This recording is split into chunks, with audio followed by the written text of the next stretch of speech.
இன்றைய முக்கிய செய்திகள். 3ஆம் உலகப்போர் புத்தக அறிமுக விழாவில் பங்கேற்றார் கவி பேரரசு வைரமுத்து. புதுவை வந்த கவிஞருக்கு ஸ்ரீ சப்தகிரி குழுமம் உற்சாக வரவேற்பு. தனியார் மருத்துவமனைக்கு இணையாக அரசு மருத்துவமனை தூய்மையுடன் திகழ்கிறது. முதல்வர் ரங்கசாமி பெருமிதம். வாக்காளர் பட்டியல் சிறப்பு திருத்தப் பணி குறித்த விழிப்புணர்வு பேரணி. பேத்தி செமினார் பள்ளி மாணவர்கள் பங்கேற்பு. ஜிப்மர் மாணவர் விடுதியில் மருத்துவர் போல் நடித்து பணம் திருடிய பட்டதாரி பெண் கைது. 10 ஏடிஎம் கார்டுகள், செல்போன் பறிமுதல்.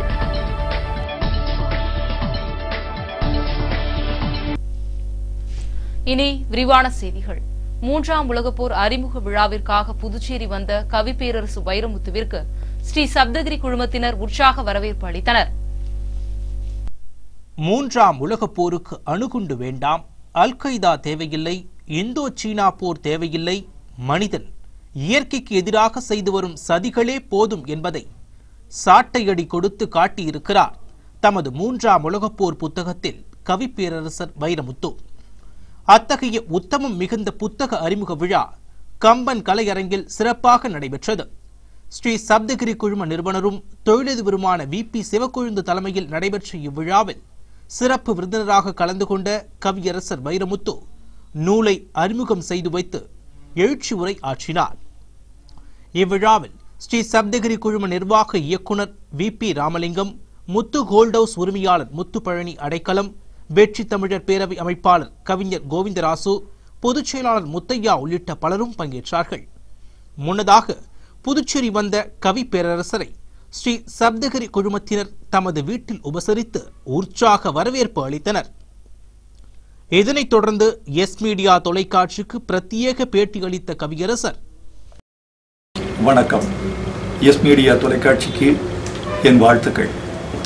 3ஆம் உலகப் போர் அண்மையில் நான் எழுதிய ஒரு நவீனம் என்றால் நிகழ்காலத்தின் எரியும் பிரச்சனைகளை, புவி வெப்பமாதலை, உலகமயமாதலை முன்னிறுத்தி ஒரு இந்திய விவசாயி படுகிற துயரத்தை ஒரு ஆழமான குறுக்குவெட்டு தோற்றத்தில் பார்த்த பார்வைதான் 3ஆம் உலகப் போர்.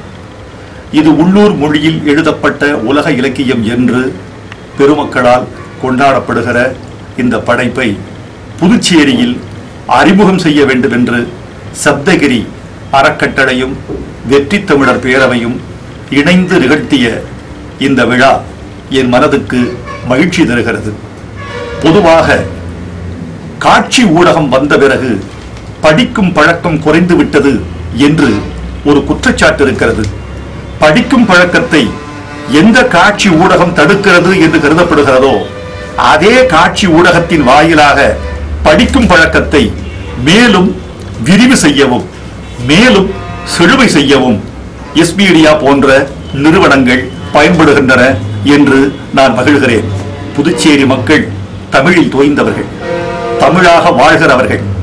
2 மகா கவிகளின் கருவறையாகவும் தொட்டிலாகவும் திகழ்ந்த திருமண் புதுச்சேரி மண். இங்கு வாழும் தமிழர்கள் தமிழோடும் தமிழ் கவிதைகளோடும் தங்கள் வாழ்வை பிணைத்துக் கொண்டவர்கள். அவர்கள் அத்தனை பேருக்கும் என் வாழ்த்துக்கள். 3ஆம் உலகப் போர் வாசிப்பதற்குரிய படைப்பல்ல, ஒரு புது உலகம் வசிப்பதற்கான படைப்பு. இது ஆங்கிலத்தில் மொழிபெயர்க்கப்பட்டு வருகிறது. விரைவில் தமிழின் குரல் உலகத்தின் எல்லா தேசங்களிலும் ஒலிக்கும் என்று நிச்சயமாக நம்புகிறேன். புதுச்சேரி மண்ணில் 3ஆம் உலகப் போரை அறிமுகம் செய்த வெற்றி தமிழர் பேரவைக்கும் என் அருமை சகோதரர்கள் சப்தகிரி, நம்முடைய சிவக்கொழுந்து, அவரது அருமை சகோதரர் ராமலிங்கம், வெற்றி தமிழர் பேரவையின் புதுச்சேரி அமைப்பாளர் கோவிந்தராஜ், அவரோடு துணையிருந்த தோழர்கள் அத்தனை பேருக்கும் என் வாழ்த்துக்களும் நன்றியும் மீண்டும் ஒரு வணக்கமும். தனியார் மருத்துவமனைக்கு இணையாக அரசு மருத்துவமனை தூய்மையாக செயல்படுகிறது என்று முதல்வர் ரங்கசாமி பெருமிதத்துடன் கூறியுள்ளார். புதுச்சேரி எய்ட்ஸ் கட்டுப்பாட்டு சங்கம், இரத்த பரிமாற்ற குழுமம் மற்றும் இரத்த வங்கி ஆகியன இணைந்து தேசிய தன்னார்வ இரத்த தான மாத விழாவை இந்திரா காந்தி அரசு பொது மருத்துவமனை மற்றும் பட்ட மேற்படிப்பு மையத்தில் நடத்தினர். இந்நிகழ்ச்சியில் சிறப்பு அழைப்பாளராக கலந்து கொண்ட முதல்வர் ரங்கசாமி அதிகமாக இரத்த தானம் செய்ததற்கான விருதினை அரசு கொறடா நேருவிற்கு வழங்கி பேசினார். அப்போது அவர் எதிர்பார்ப்பு ஏதும் இல்லாமல் அன்பை விதைத்தாலே மனிதநேயம் தழைக்கும் என்றும் இரத்த தானம் செய்பவர்கள் எல்லாம் தமது கதாநாயகர்களாக கருதுவதாகவும் கூறினார். மருத்துவத்திற்கு என அரசு அதிக நிதி செலவு செய்வதாக தெரிவித்த முதல்வர் தனியார் மருத்துவமனைகளுக்கு இணையாக அரசு மருத்துவமனை தூய்மையுடன் திகழ்வதாக பெருமிதத்துடன் தெரிவித்தார். இவ்விழாவில் சட்டமன்ற உறுப்பினர் லட்சுமி நாராயணன், எய்ட்ஸ் கட்டுப்பாட்டு சங்க திட்ட இயக்குநர் குருமூர்த்தி, நோய் ஆய்வுத்துறை மற்றும் இரத்த வங்கி மணி, மருத்துவ கண்காணிப்பாளர் நந்தகுமார் உள்ளிட்ட பலர் கலந்து கொண்டார்கள். வாக்காளர் பட்டியல் சிறப்பு திருத்த பணி குறித்த விழிப்புணர்வு பேரணியில் பெத்தி செமினார் பள்ளி மாணவர்கள் ஈடுபட்டனர். வாக்காளர் பட்டியல் திருத்த பணியை மக்களுக்கு விழிப்புணர்வு ஏற்படுத்தும் வகையில் மாவட்ட ஆட்சியர் உத்தரவின்படி புதுச்சேரி பெத்தி செமினார் பள்ளி மாணவர்கள் வாக்காளர் பட்டியல் திருத்த பணி விழிப்புணர்வு பேரணியை நடத்தினர். இந்நிகழ்ச்சியில் தாலுகா வட்டாட்சியர் ரமேஷ் தலைமையேற்க பள்ளி முதல்வர் ஜான் பாஸ்கோ கொடியசைத்து பேரணியை துவக்கி வைத்தார். இப்பேரணி காந்தி வீதி, அண்ணா சாலை, மாதா கோவில் வீதி, நேரு வீதி உள்ளிட்ட முக்கிய வீதிகள் வழியாக வாக்காளர் விழிப்புணர்வு பற்றிய தகவல்களை கொண்ட அட்டைகளை கையில் ஏந்தி ஊர்வலமாக சென்றனர். இப்பேரணியில் 150க்கும் மேற்பட்ட மாணவர்கள் கலந்து கொண்டனர். இந்திய தேர்தல் ஆணையத்தின் உத்தரவை அடுத்து சிறப்பு வாக்காளர் திருத்தப் பணி 2013 வருகின்ற 16/10/2012 முதல் 31/10/2012 வரை நடக்க உள்ளது. இதனையடுத்து புதுச்சேரி மாவட்ட ஆட்சியர் அவர்கள் மக்களிடையே விழிப்புணர்வு ஏற்படுத்த வேண்டும் என்ற ஒரு உணர்வோடு குறிப்பாக அடிப்படை மக்களுக்கும் அந்த வருகின்ற சமுதாயத்தினருக்கும் வாக்காளர் பட்டியல், வாக்காளர் பெயர் சேர்த்தல் பற்றிய முக்கியத்துவம் தெரிய வேண்டும் என்பதற்காக இப்பொழுது வந்துட்டு ARO 4, அதாவது உதவி தேர்தல் அதிகாரி, காமராஜ் நகர் தொகுதி, முத்தியால்பேட்டை தொகுதி, ராஜ்பவன் தொகுதி மற்றும் வட்டாட்சியர் என்ற அடிப்படையில் இப்பொழுது காந்தி வீதியில் உள்ள பெத்தி செமினார் மாணவர்கள் ஒரு 150 மாணவர்களை கொண்டு ஒரு பேரணி நடத்தி கொண்டிருக்கிறோம். 18 வயசு கீழே இருக்கிறவங்களாம் இப்போ ஓட்டு போடாமல் இருக்காங்க. ஓட்டு போட வைக்கிறதுக்காக நாங்கள் இப்போ இதை பண்ணிக்கிட்டு இருக்கிறோம். இருக்க எல்லா மக்களும் ஓட்டு பண்ணணுன்றதால தான் ஓட்டர் ஐடி கொடுக்குறாங்க. ஆனால் யாரும் ஓட்டு போட மாட்டேங்கிறாங்க, காசு மட்டும் வாங்கிக்கிறாங்க.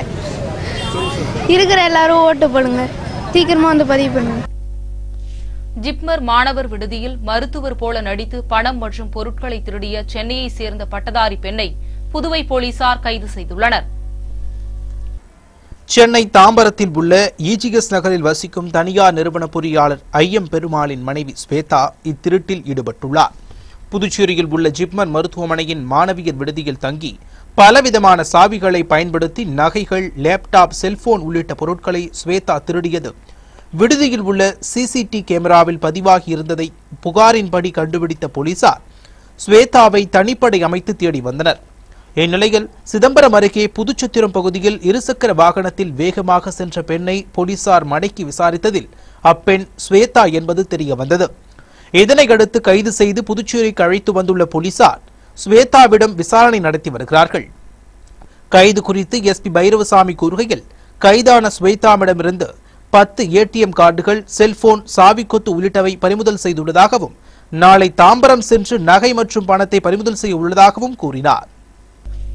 வா சுப்பையா நினைவு தினத்தை முன்னிட்டு அவரது சிலைக்கு முதல்வர் ரங்கசாமி மாலை அணிவித்து மரியாதை செலுத்தினார். செய்தி மற்றும் விளம்பரத்துறை சார்பில் சுப்பையா நினைவு தினம் அனுசரிக்கப்பட்டது.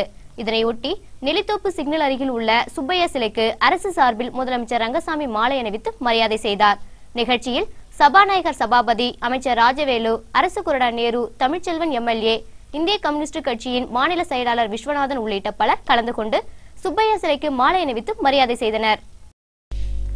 மக்களுக்கு தீங்கு விளைவிக்கும் கூடங்குளம் அணுமின் நிலையத்தை மூட வலியுறுத்தி புதுச்சேரி மீனவர்கள் போராட்டத்தில் ஈடுபட்டனர். கூடங்குளம் அணுமின் நிலையத்தை மூட வேண்டும் என வலியுறுத்தி இடைநகரைச் சேர்ந்த மீனவர்கள் பலகட்ட போராட்டங்களை நடத்தி வருகின்றனர். இப்போராட்டத்தின் போது போலீசார் நடத்திய துப்பாக்கிச் சூட்டில் 2 பேர் பலியாயினர். மேலும் பல பேர் மீது வழக்குகள் போடப்பட்டது.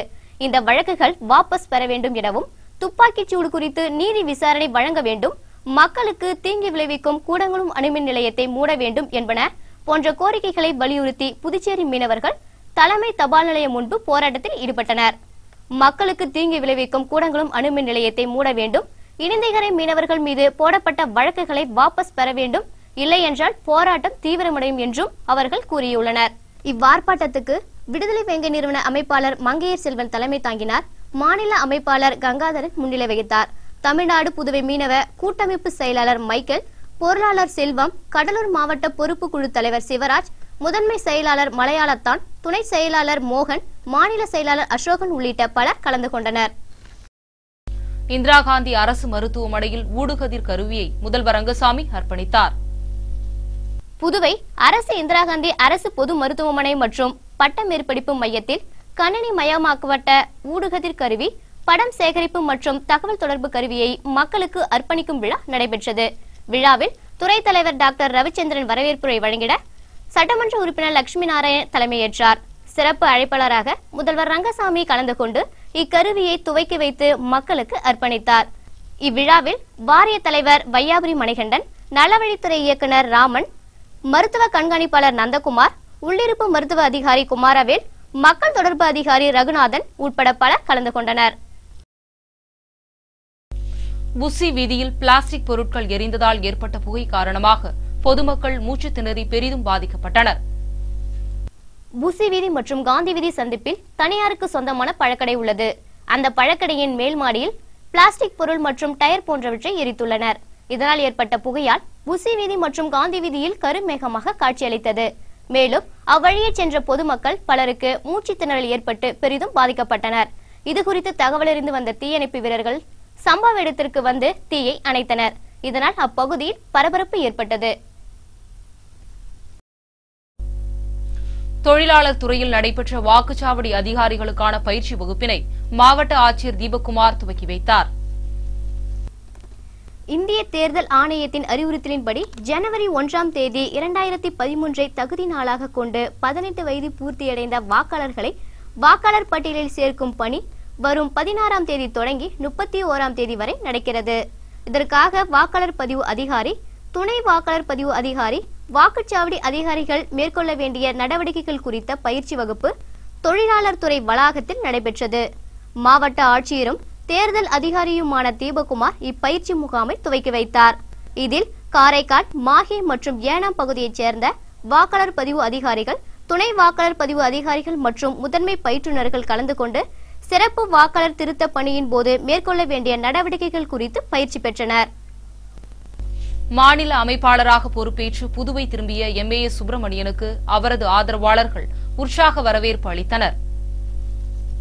புதுவை மாநில திமுக அமைப்பாளரும் முன்னாள் முதல்வருமான ஜானகிராமன் உடல்நலக் குறைவால் தனது பதவியை ராஜினாமா செய்ததை அடுத்து புதிய அமைப்பாளர் தேர்விற்காக புதுவை மாநில திமுக நிர்வாகிகள் கூட்டம் சென்னை அண்ணா அறிவாலயத்தில் திமுக தலைவர் கருணாநிதி தலைமையில் வியாழக்கிழமை நடைபெற்றது. இக்கூட்டத்தில் புதுவை மாநில பொறுப்பாளராக எம்ஏஎஸ் சுப்பிரமணியன் தேர்ந்தெடுக்கப்பட்டதாக திமுக தலைமை கழகம் அறிவித்தது. இந்நிலையில் காலை புதுவை வந்த புதிய மாநில திமுக அமைப்பாளராக சுப்பிரமணியனுக்கு கோட்டகுப்பை எல்லையில் அவரது ஆதரவாளர்கள் பூங்கொத்து கொடுத்தும் சால்வை அணிவித்தும் வாழ்த்து தெரிவித்தனர். இதனையடுத்து எம்ஏஎஸ் சுப்பிரமணியன் முதலாவதாக பெரியார் சிலைக்கு மாலை அணிவித்து அஞ்சலி செலுத்தினார். தொடர்ந்து அறிஞர் அண்ணா சிலைக்கும் தமது தந்தையான எம்ஏ சண்முகத்திற்கும் மாலை அணிவித்து அஞ்சலி செலுத்தினார். இந்நிகழ்ச்சியில் திமுக கட்சி நிர்வாகிகள், தொண்டர்கள் என திரளானோர் கலந்து கொண்டனர். விளம்பரத்திற்கு பிறகு வரும் செய்திகள். நவம்பர் மாதம் முதல் முதியோர் தொகை உயர்த்தி வழங்கப்படும், அமைச்சர் ராஜவேலு தகவல். விவேகானந்தா பெத்தி செமினார் பள்ளிகளில் அறிவியல் கண்காட்சி, 600க்கும் மேற்பட்ட படைப்புகள் பார்வைக்கு இருந்தன.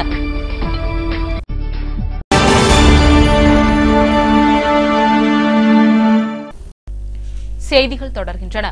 நவம்பர் மாதம் முதல் முதியோர் உதவித்தொகை உயர்த்தி வழங்கப்படும் என்று அமைச்சர் ராஜவேலு தெரிவித்துள்ளார்.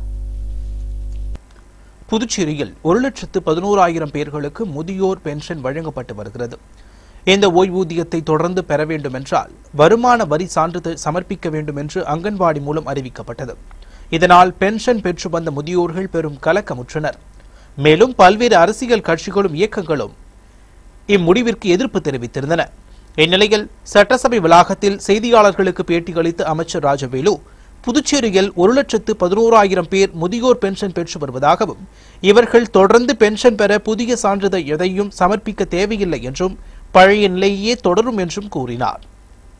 மேலும் தற்போது வழங்கப்பட்டு வரும் 1000 ரூபாய் முதியோர் பென்ஷன் உயர்த்தப்பட்டு 1100 ரூபாயாக வழங்கப்படும் என முதல்வர் ரங்கசாமி சட்டசபையில் அறிவித்திருந்தார். அதன்படி நவம்பர் மாதம் முதல் முதியோர் பென்ஷன் உயர்த்தி வழங்கப்படும் என்று தெரிவித்த அமைச்சர் ராஜவேலு அதற்கான அரசாணை விரைவில் வெளியிடப்படும் என்றும் கூறினார். விவேகானந்தா மற்றும் பெத்தி செமினார் பள்ளிகளில் நடைபெற்ற அறிவியல் கண்காட்சியில் 600க்கும் மேற்பட்ட படைப்புகள் காட்சிப்படுத்தப்பட்டன. பெத்தி செமினார் மேல்நிலைப் பள்ளியில் அறிவியல் கண்காட்சி பள்ளி வளாகத்தில் நடைபெற்றது. ஜிப்மர் இயக்குநர் ரவிக்குமார் சிறப்பு விருந்தினராக கலந்து கொண்டு கண்காட்சியை துவக்கி வைத்து சிறப்புரை வழங்கினார். அப்போது அவர் இந்தியாவின் அறிவியல் வளர்ச்சி மற்றும் அதில் மாணவர்களின் சீரிய பங்கு பற்றி விரிவாக எடுத்துரைத்தார். இக்கண்காட்சியில் கைபேசியின் மாறுபட்ட பயன்கள், சூரிய ஒளியால் கிடைக்கும் பல்வேறு பயன்கள், மழைநீர் சேகரிப்பு, பசுமை காடுகள் வளர்க்கும் திட்டம் மற்றும் கணிப்பொறியின் பல்வேறு பரிணாமங்கள் ஆகியன மாணவர்களை பெரிதும் கவர்ந்த 400 படைப்புகள் பார்வைக்காக வைக்கப்பட்டிருந்தன. வேதியியல் துறை விரிவுரையாளர் விஸ்வகுமார் மற்றும் இயற்பியல் துறை விரிவுரையாளர் வின்சென்ட்ராஜ் ஆகியோர் கண்காட்சிக்கான ஏற்பாடுகளை சிறப்புற செய்திருந்தார்கள். ஓகே, நாங்கள் என்ன பண்ணியிருக்கோம்னா, இந்த காலத்தில் திருட்டுலாம் ரொம்ப நடக்கிறதுனால அது டோர்லாம் உடச்சிட்டு உள்ளே வராங்க. ஸோ அதுக்காக நாங்கள் பண்ணியிருக்கிறது வந்து ஒரு கார்டு வச்சு டோர் திறக்கிற மாதிரி. ஸோ இது என்ன நடக்கும்னா, இங்கே கார்டு டோர் இங்கே இருக்குன்னா சில பேர் திருடங்கள்லாம் டோரை உடச்சிட்டு உள்ளே போகிறாங்க. ஸோ இந்த கார்டு இங்கே வச்சு ஜஸ்ட் ப்ரெஸ் த பட்டன் பண்ணாங்கன்னா டோர் ஆட்டோமேட்டிக்காக ஓப்பன் ஆகும். தட்ஸ் ஆல் அதான் நாங்கள் பண்ணியிருக்கோம். ஸோ இதனால் வந்து திருடங்கள்லாம் ரொம்ப கம்மியாகும். இதுவே தப்பாக முறையில் சும்மா ட்ரை பண்ணாங்கன்னா சவுண்டு வரும். ஸோ அந்த மொபைலுக்கு வந்து உங்களுக்கு SMS வந்துடும் இந்த மாதிரி வந்திருக்குன்னு. அடுத்து நாங்கள் பண்ணியிருக்கிறது வந்து லேசர் அலாம். அதில் வந்து நாங்கள் இப்போ நிறைய இடத்துல பெரிய பெரிய ஆஃபீஸ்லேயும் பில்டிங்ஸ்லேயும் வந்து இந்தமாதிரி லேசர் அலாம் யூஸ் பண்ணுவாங்க. இந்த லேசர் அலாம் நம்ம உடைக்கிறதுனாலையோ அப்போ கூட நம்மளுக்கு அலாம் வர மாதிரி நாங்கள் ஒரு மெஷின் பண்ணியிருக்கோம். அதுவும் இல்லாமல் இப்போ மோஷன் டிடெக்டர்னு நாங்கள் வச்சுருக்கோம். மோஷன் டிடெக்டர் எதுவுமே இல்லை, ஒரு இங்கிலீஷில் சொல்லணும்னா ஒரு பாசிவ் இன்ஃப்ராரெட் ரேஸ். அது மூலயமா நம்ம இப்போ இது எடுத்துருக்கோன்னா இது நம்ம இந்த சென்சார் மூலயமா நம்மளுக்கு வந்து அந்த லைட் எரிஞ்சு நம்மளோட பாடி டெம்பரேச்சரையும் நம்ம ரூம் டெம்பரேச்சரையும் எடுத்து அதில் 180 டிகிரி டு 14 மீட்டர்ஸ் வந்து நம்ம அதை எடுத்து இது நம்மளோட அவுட்லைன் வந்து அதை வரைஞ்சிரும். அந்த கேமராலே நம்மளுக்கு அது டிஸ்பிளே ஆகும். ஃபயர் ஆகுது பார்த்தீங்கன்னா ஒரு வீடு ஃபயர் ஆக்சிடென்ட் 4 பேர் இறந்துருக்காங்க. இப்போ என்னதுன்னா இது வந்து 5 ஃப்ளோரில் வைக்கலாம். 5 ஃப்ளோரில் 5 ரூம் அந்த மாதிரி ஒரு சேம்பர் வந்து தனித்தனியாக வச்சுக்கலாம். ஸோ இப்போ 5 இருக்கிறதுனால ஏதாவது ஒன்று கீழே வந்து பிராஸ் மெட்டல் வச்சுருக்கோம். ஸோ இப்போ ஃபயர் ஆச்சுன்னா இது வந்து எக்ஸ்பேண்ட் ஆகும். ஸோ இங்கே சவுண்டு வருது. இப்போ 3rd ஃப்ளோரில் ஃபயர் ஆகிருக்கு நம்மளுக்கு தெரிஞ்சிடும். உடனே 3rd ஃப்ளோர் இருக்கிற எல்லாமே எவாக்குவேட் ஆகிடலாம், ஈஸியாக ஆகிடலாம். ஸோ எந்த இடத்துல கண்டுபிடிக்கணும்னு ஈஸியாக நம்மளுக்கு தெரிஞ்சிடும். இதான் நாங்கள் ஃபுல்லாக ஒரு வீட்டுக்கு தேவையான எல்லா செக்யூரிட்டிஸும் நாங்கள் பண்ணியிருக்கோம். That's what. செலவாகுன்னா நாங்கள் வந்து ஒரு 3000 செலவு பண்ணியிருக்கோம்.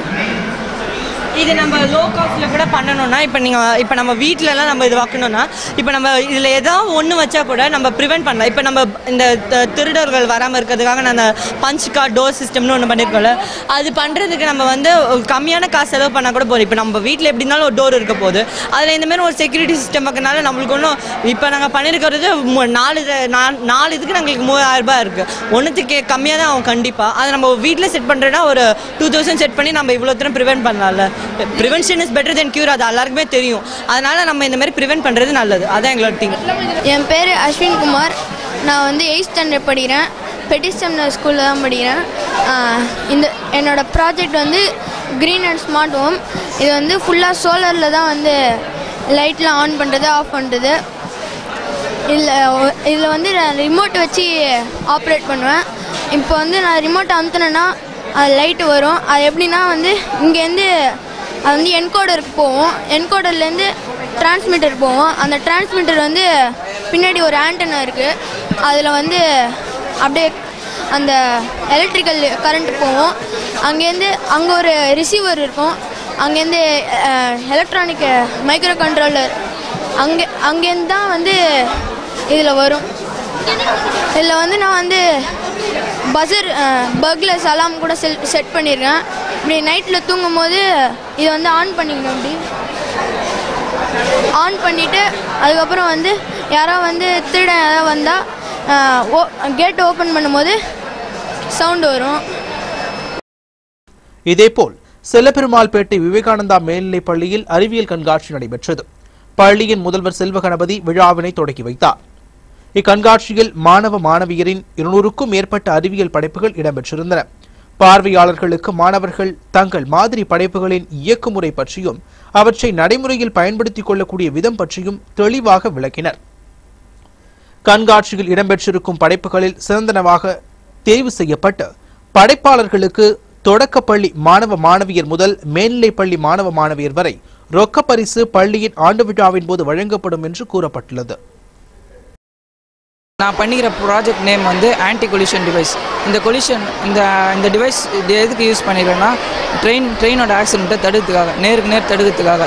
இதனால் வந்து நம்ம இந்திய மக்களை வந்து அதிகமாக காப்பாற்றலாம். இப்போ இந்தியா தான் முதல் இடத்துல இருக்குது ட்ரெயின் ஆக்சிடென்ட்டில் வந்து. அதை நம்ம தடுக்கிறதுக்காக இந்த டிவைஸ் யூஸ் பண்ணுறோம். இந்த டிவைஸ் வந்து எப்படின்னா ரியல் இதில் பண்ணும்போது ரொம்ப சீப்பாகவும் எஃபெக்டிவாகவும் ஒர்க் ஆகும். இது வந்து இந்தியன் ரயில்வேஸுக்கு மிகவும் பயனுள்ளதாக இருக்கும்.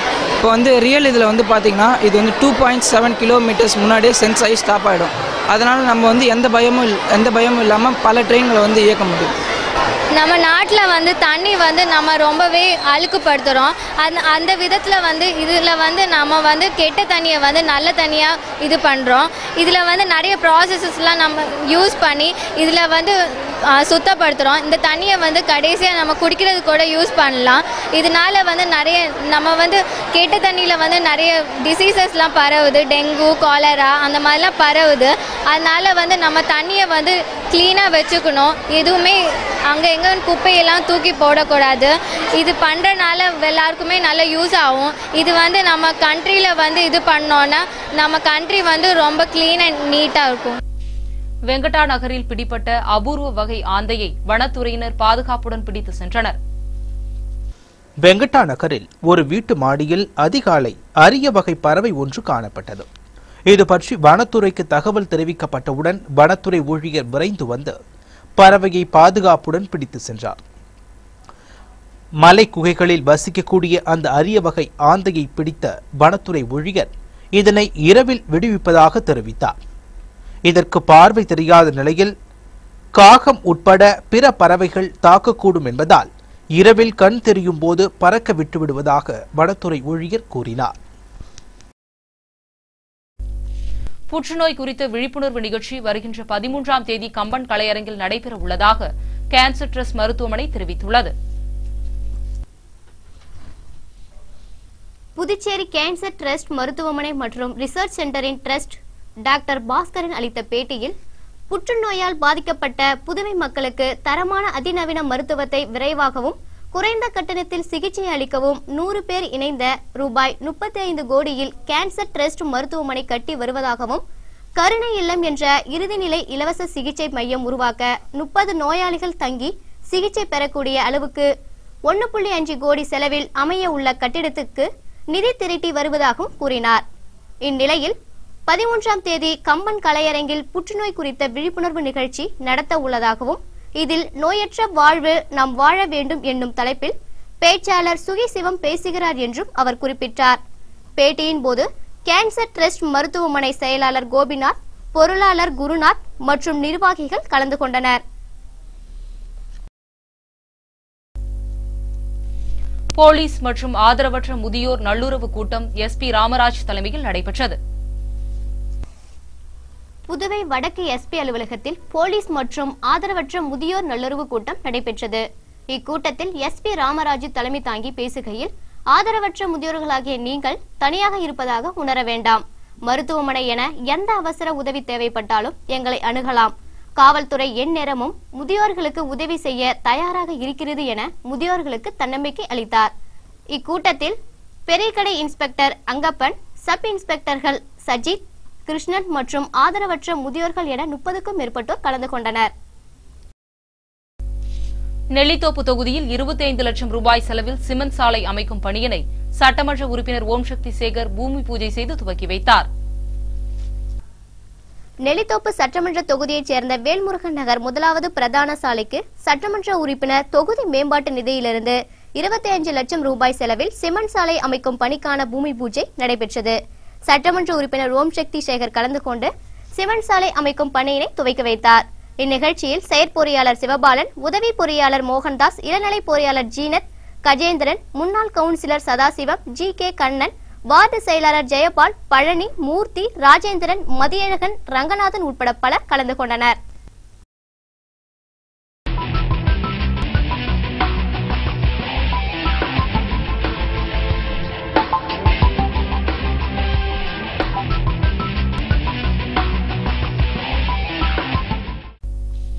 பாலிய திருமணங்களை தடுத்து நிறுத்த இந்திய அரசாங்கம் முயற்சி செய்ய வேண்டும் என ஐநாவின் ஏஜென்சி நிறுவனம் திட்டவட்டமாக தெரிவித்துள்ளது. அக்டோபர் 11ஆம் தேதியை பெண் சிறுமிகளுக்கான முதலாவது சர்வதேச தினம் என ஐநா அறிவித்துள்ளது.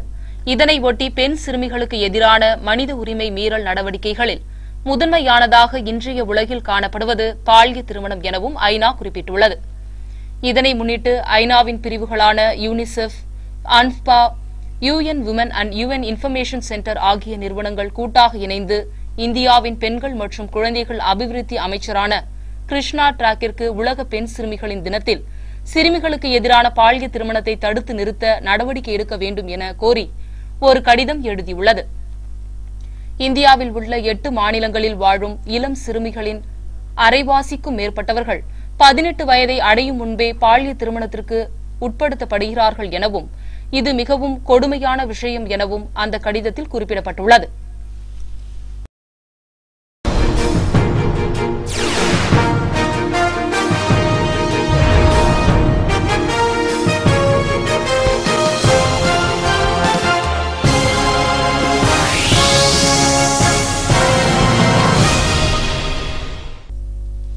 இந்தோனேஷியாவில் அடிக்கடி நிலநடுக்கம் ஏற்பட்டு வருவதை தொடர்ந்து கிழக்கு பகுதியில் அரு தீவுகளில் இன்று நிலநடுக்கம் ஏற்பட்டது. இதனால் அங்கு வீடுகள் மற்றும் கட்டிடங்களை குலுங்கியதால் பீதி அடைந்த மக்கள் வீடுகளை விட்டு வெளியேறினர். ரிக்டர் அளவுகோலில் 6.7 நிலநடுக்கம் பதிவாகியுள்ளது.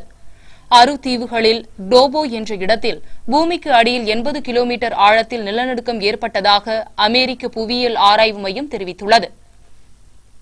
நிலநடுக்கம் காரணமாக கடலில் வழக்கத்தை விட மிக உயரமான அலைகள் எழும்பியதால் சுனாமி எச்சரிக்கை விடப்பட்டது. இதனையடுத்து பொதுமக்கள் பாதுகாப்பான இடத்தில் தங்க வைக்கப்பட்டுள்ளனர். சேதம் குறித்த விவரங்கள் வெளிவரவில்லை. மேலும் பாகிஸ்தானை ஒட்டியுள்ள ஜம்மு மற்றும் காஷ்மீர் எல்லைகளிலும் இன்று காலை 5:24 மணிக்கு லேசான நிலநடுக்கம் ஏற்பட்டது. இங்கு 4.5 ரிக்டர் அளவில் ஏற்பட்ட நிலநடுக்கத்தால் வீடுகள் குலுங்கின.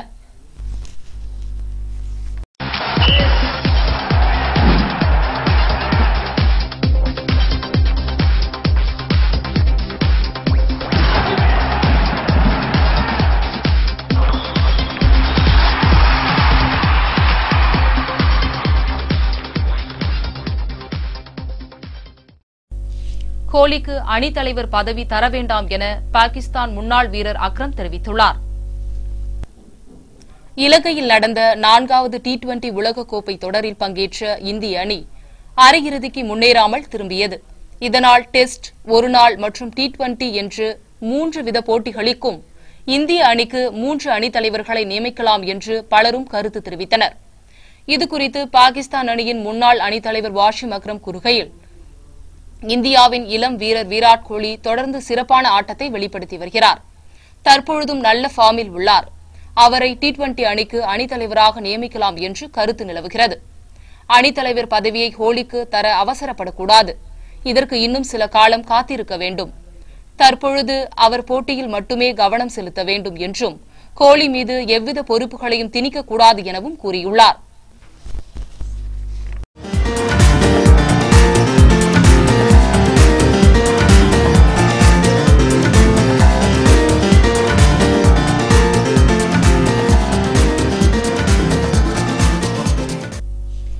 படப்பிடிப்பிற்காக 40 நாட்களில் 40 கோடி ரூபாய் செலவு செய்திருக்கிறார் இயக்குநர் ஷங்கர். நண்பன் வெற்றிக்கு பின்பு ஷங்கர் என்ற படத்தை இயக்கி வருகிறார். இப்படத்தில் சியான் விக்ரம் ஷங்கருடன் 2வது முறையாக இணைகின்றார். சியான் விக்ரமுக்கு ஜோடியாக ஏமி ஜாக்சன் நடிக்கின்றார். முதற்கட்ட படப்பிடிப்பு சீனாவில் நடைபெற்றது. 40 நாட்கள் சீனாவில் நடந்த படப்பிடிப்பிற்கு மட்டும் ரூபாய் 40 கோடியை செலவு செய்திருக்கிறார் ஷங்கர். இப்படத்தில் மலையாள நடிகர் சுரேஷ் கோபியும் இலங்கை திலகம் பிரபுவின் சகோதரர் ராம்குமாரும் முக்கிய வேடத்தில் நடிக்கின்றனர். படத்திற்கு ஆஸ்கர் நாயகன் AR ரகுமான் இசையமைக்கின்றார். இன்றைய செய்திகள் நிறைவடைவதற்கு முன்பு தங்கம் மற்றும் வெள்ளி விலை விவரம். இன்றைய தங்கம் மற்றும் வெள்ளி விலை விவரம். தங்கம் 1 கிராம் 2935 ரூபாய், வெள்ளி 1 கிராம் 64 ரூபாய் 50 காசுகள்.